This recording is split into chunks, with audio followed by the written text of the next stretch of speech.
Hey, how's it going? Adam, Brandon, Buddha, rest of the unhinged crew. So just to get right to it, Adam had a question for me. Well, I guess a question for everybody that I threw my hat in the ring, tried to see if I could get a good answer for you guys. Let's just hop right to it here. Uh, let's see. So Adam explained it as such. So the player is a fire alchemist. There's no choice there. We've made it so any alchemy can be performed by any alchemist, but the further it is from your own element, the worse the side effects. So, for example, if Catherine learns a move from Earth Alchemy, she can use it in battle, but it would greatly reduce her speed or defense or something as a side effect, unless she has an artifact, say a ring or amulet or something, which would counteract that effect. She would just use the attack as normal. Here's the lore behind it. We won't bother. We're trying to keep this video brief and just address what we need to address. So we need to make a skill that kind of has a drawback built into it that doesn't always happen. So I've made a couple test versions of the skill. Now, before actually we go into this, it does require a plugin or two. You said that you had the updated versions of these plugins for MZ, so you should be able to run these just fine. Just get the updated versions of them. But one version of the skill that I've made uses the SkillCore, the other uses the Battle Engine Core and the Action Sequence packs. So you can use whichever version you want. It basically just has to do with timing of when certain things will happen as far as certain events that might be forced. In this case, we aren't forcing any events, but you have the option. I tried to present both. Okay, so hopping right into the skill here, this is just a test version of the skill. This is Sacred Flame, just like we see in Hunters of Glory and in normal Dungeons and Dragons.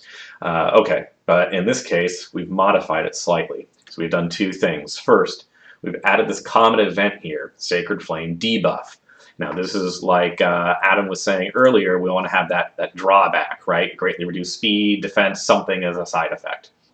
So that's essentially what this event is doing. It's going to give the user of this skill that debuff. But when we run that common event, how is it going to know who to apply that skill to?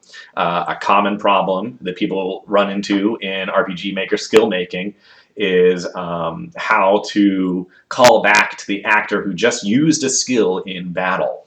And that's why we kind of reach a little bit and we use one of the plugins outside of the game. There are probably ways to do this without plugins. I just haven't thought of it yet. They're out there, I would assume. They might also just be a little more bulky and cumbersome. I just know this one, so it saves me a bit of time when I'm thinking about it. So essentially what we've done is, and this is the SkillCore version of it, so we say before evaluation, game variable set value. So we're going to set a certain variable to a value, and that's an actor ID.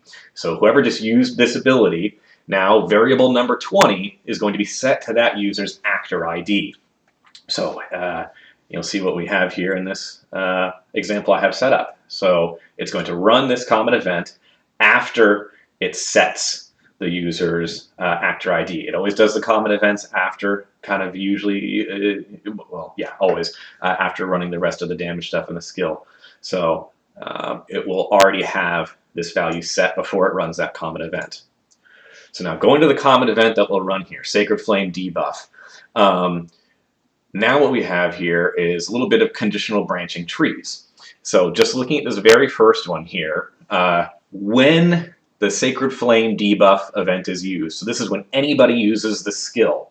It doesn't know yet who's using the skill. Again, that's why we had that variable set, the actor ID. So in fact, if we even just go in here, you can take a look at our control variables. There it is, number 20, actor ID. So when a player when a player uses that skill, it will set that variable to that player's actor ID. Now, the skill tree will check to see who is using this skill. Is Tress using the skill? Is Deuce using the skill? Who's using the skill? If no one's using this skill, then nothing will happen. Or rather, if none of these actors are using it. So say an enemy is using it, nothing will happen because none of these actor IDs will be. Actually, no, something might happen. one of these actor IDs might be triggered already from a previous fight.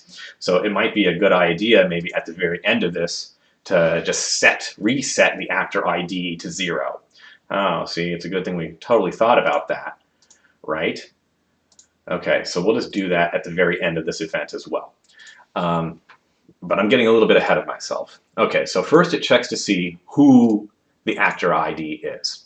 All right, so in this case, let's say Tress, the Sorceress Queen, was using Sacred Flame. So the actor ID is set to 1. So now we're going to see if she has the holy symbol equipped, because you were saying before, we don't always want something bad to happen, right? Say she has an amulet or a ring, or in this case, holy symbol, because it's Sacred Flame. She's not going to have the bad thing happen.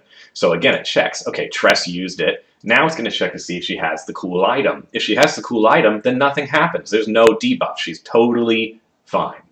If, however, she has used the skill and she does not have the item, this is where that else is, then she gets the state baned. And you can see that here. Again, her actor ID is number 1, so we've been thorough about that. Armor, holy symbol, she has to actually have it equipped. And for this conditional branch, we have an else, because again, normally nothing happens. If she doesn't have it, that's when she gets the negative state. You also mentioned something here about the further it is from your own element, the worse the side effects. So one thing that you can address there is just when you're calling up the actor ID. So let's say Deuce, he's a rogue in this case. He has no magical abilities whatsoever. So he's even further from a sorceress from using Sacred Flame. So if he were to try to use Sacred Flame without a holy symbol, then he would be baned and silenced, whereas Tress would just be banned. And then, again, at the end of the event, see, this is good, so it's good to check our work. We're going to set the actor ID to 0. So that way, just in case, say, an enemy uses this skill later, or somehow it's forced by some other action that we've programmed in that we forgot about, we don't accidentally bane somebody when an enemy is using a skill, even though the player didn't use it. What's going on? So that'll just kind of close it off there, end the event, if you will. Well, that's everything. And I don't want to have this video drag on any longer than it needs to, so I won't. Adam, Brandon, Buddha, hope you guys have a great stream, and good luck getting all those skills programmed in. Bye!